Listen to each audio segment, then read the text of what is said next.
I just want to see if what resonated with me, in the book pops on the big screen. And I recently just reread it, just to have it fresh in my mind. And my oldest daughter, she's 14, she's read it a couple of times. So I'm just hoping that that magic that popped on the pages of that book pops on the big screen as well. Oh, when I was young, my mom, she's an English teacher.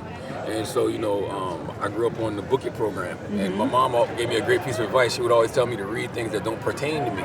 So when I would go in the library, I would see these stories about, these young white men, whether it was Fudge, or these young white women, whether it was, Margaret. That's what I started picking up and reading, because that seemed like it was the total opposite of the life that I was living. And, with the Book It program, you got to read 4 books to get a free pizza. So, luckily, Ms. Bloom had a big catalog. So I just ran through all her books, her and Beverly Clearly. I used to just run through those when I was younger, because I used to like pizza. Yeah. And I just gravitated towards the storytelling.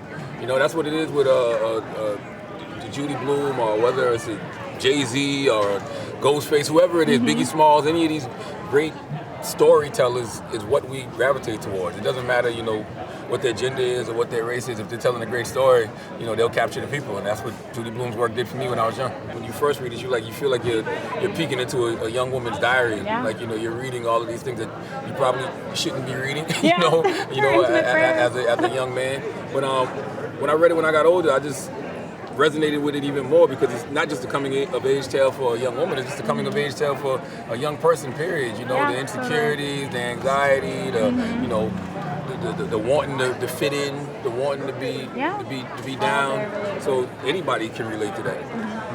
I hope that this movie just introduces Judy Blume's work to a whole new generation of people, because like I said, it's just about the storytelling. And like, you can read books like Are You There, God? It's Me, Margaret, or you can read books like Iggy's House and realize, like, man, these stories still hold up to this day. Like, these things that she's talking about in these books are even still happening, right now in 2023. So I just hope it introduces her catalog to a whole new generation.